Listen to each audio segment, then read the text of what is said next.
Good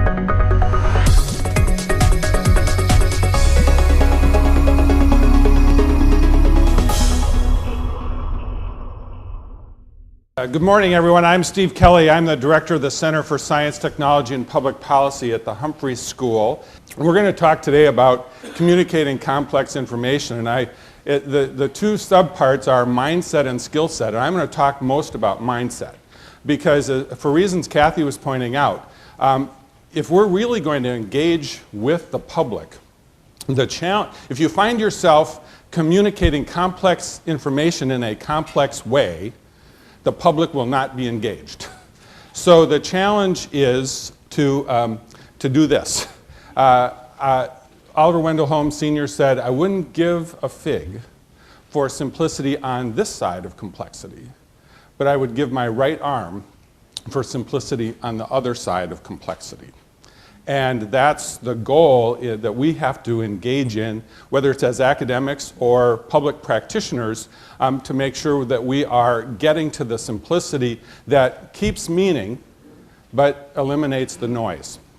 You want to get from this to this. And it's not easy to do. But there are a variety of tools to do it, and the two that I'm going to focus on today are visualization and story. Now, there are ways to do visualization wrong. So I'm actually a big fan of system dynamics, and we've been trying to persuade folks in the county and others to use system dynamics as a tool. But this is a systems dynamic diagram of the Afghanistan war. And General Stanley McChrystal is reputed to have said that if we could actually come to understand this diagram, we could win the war. So if you put this in front of a group of citizens, it'd be totally bewildering, right? So we need other tools for thinking about it. So we're going to look at one other tool.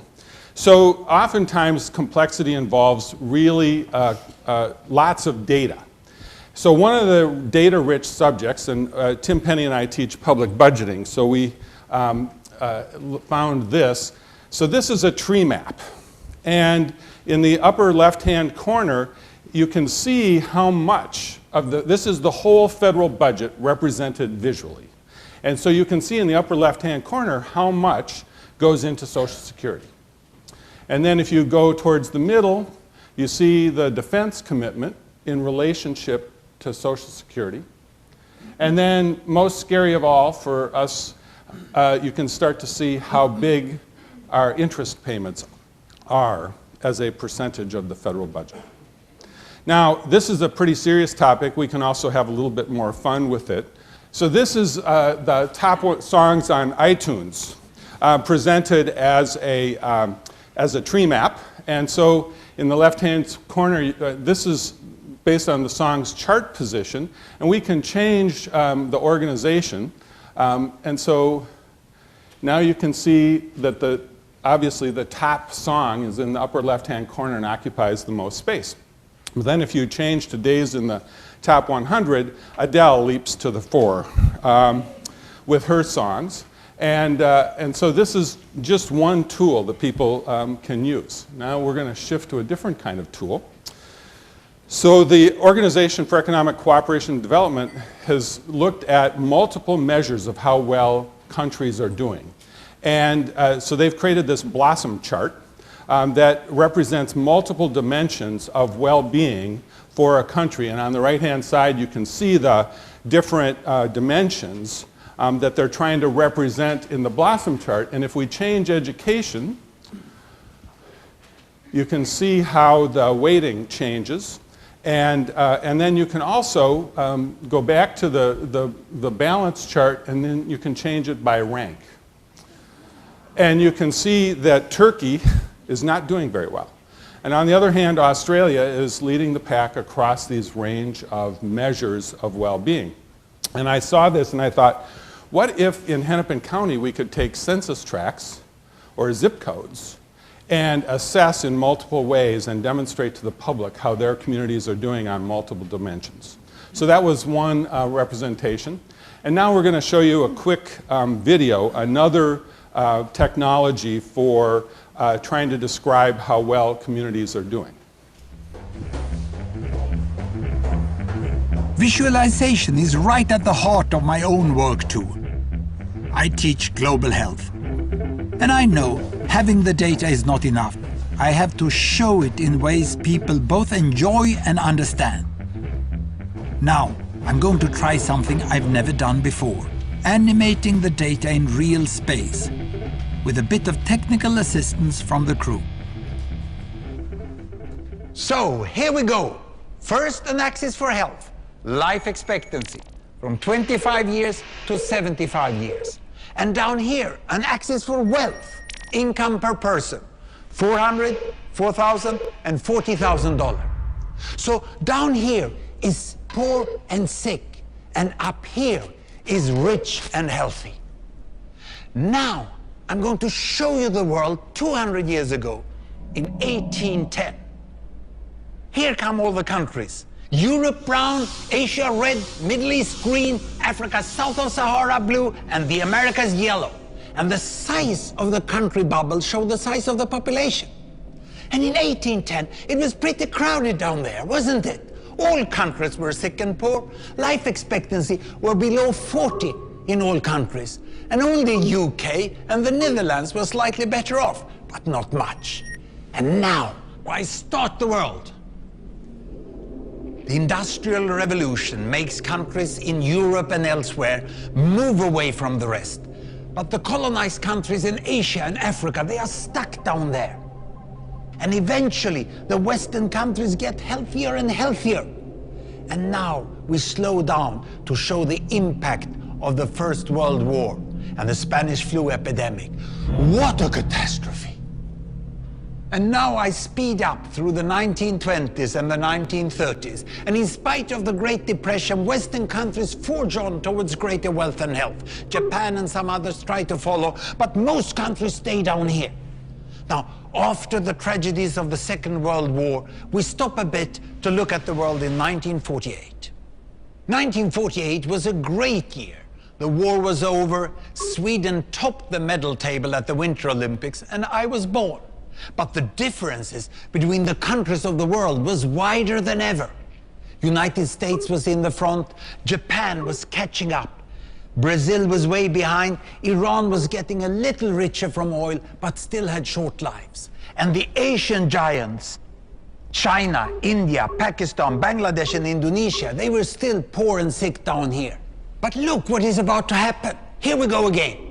In my lifetime, former colonies gained independence, and then finally they started to get healthier and healthier and healthier. And in the 1970s, then countries in Asia and Latin America started to catch up with the Western countries. They became the emerging economies. Some in Africa follows. Some Africans were stuck in civil war and others hit by HIV. And now we can see the world today in the most up-to-date statistics. Most people today live in the middle, but there are huge differences at the same time between the best of countries and the worst of countries. And there are also huge inequalities within countries. These bubbles show country averages, but I can split them. Take China, I can split it into provinces. There goes Shanghai. It has the same wealth and health as Italy today. And there is the poor inland province Guizhou. It is like Pakistan. And if I split it further, the rural parts are like Ghana in Africa. And yet, despite the enormous disparities today, we have seen 200 years of remarkable progress. That huge historical gap between the West and the rest is now closing. We have become an entirely new converging world. And I see a clear trend into the future. With aid, trade, green technology and peace, it's fully possible that everyone can make it to the healthy, wealthy corner. Well, what you just seen in the last few minutes is a story of 200 countries shown over 200... So I've been using a lot of technology for this, and some people might object that you don't always have access to that when you're doing public engagement. So this is a map drawn in 1854. It's one of the most famous examples of visual presentation. It was done by John Snow in order to prove, after a cholera epidemic in London in 1854, that cholera was waterborne rather than airborne. So this is Broad Street, and you can see in the top left-hand corner the Broad Street pump, which was the source of the cholera. And so the deaths, which were the black bars at each address, were clustered near the Broad Street pump. And then he proved that when you looked around at the patterns, the deaths were clustered within walking distance of the pump, the place where people would go to get their water. So he did this with pen and ink, not with a computer. And then there's another example. Jessica Hagee is an artist who runs a site called This Is Indexed, and this is one example. She does her examples on index cards.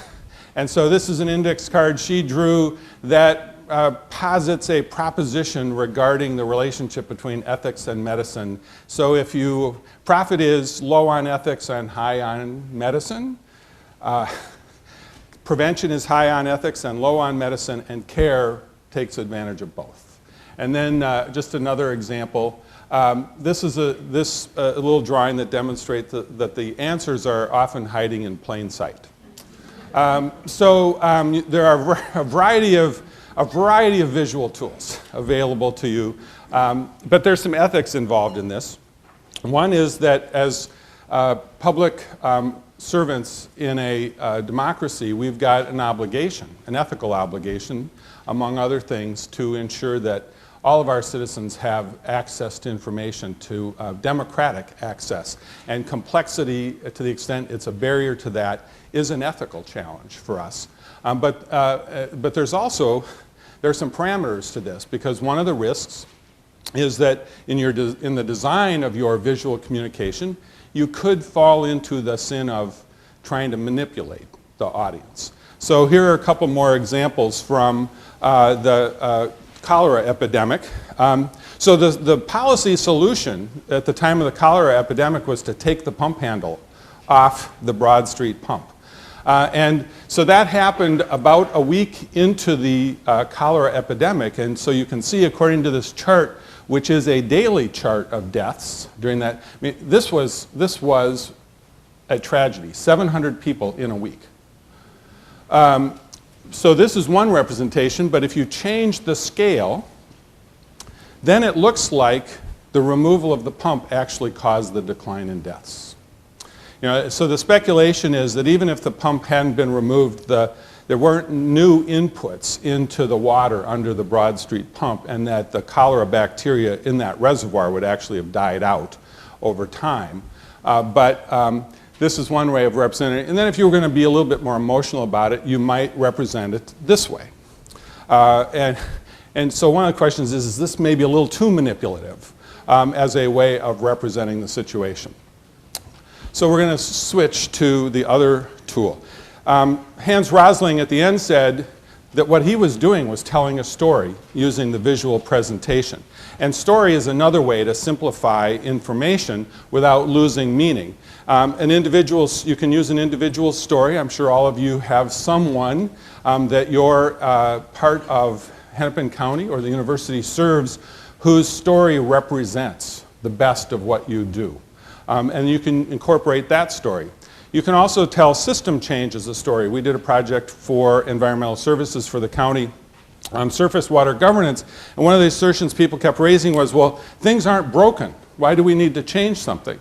And so we told a story about how our goals with respect to water governance had changed over time, from initially building reservoirs supplying cities with water to soil and water conservation in the Dust Bowl years to preventing flooding and getting water off the land quickly so our homes don't flood, to now where we actually want to think about slowing water down in order to recharge reservoirs, recharge aquifers, and keep pollution from flowing so quickly into our streams and lakes. So you can tell a story that could potentially disarm resistance to change. And then there's story as metaphor. This is a Robert Frost poem, and I hope he'll forgive me for my editing of it, but we want to stay as close to time as possible. So out of the mud 2 strangers came and caught me splitting wood in the yard, and one of them put me off my aim by hailing cheerily, "Hit them hard."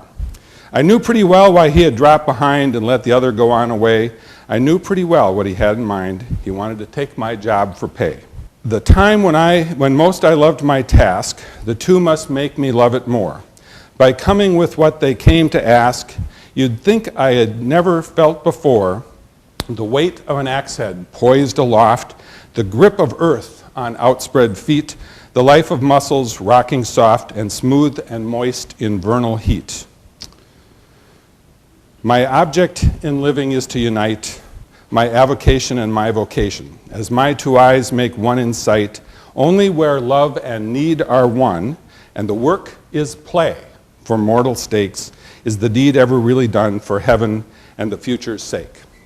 So if Robert Frost could put the meaning of life into a poem about splitting wood, each of us ought to be able to find a way to take our most complex work and turn it into a story that we can tell, so that our citizen participants can feel that the work of participation is not work but is instead play, and that we will feel the same way about doing the job, and we'll do a much better job at public engagement. Thanks very much.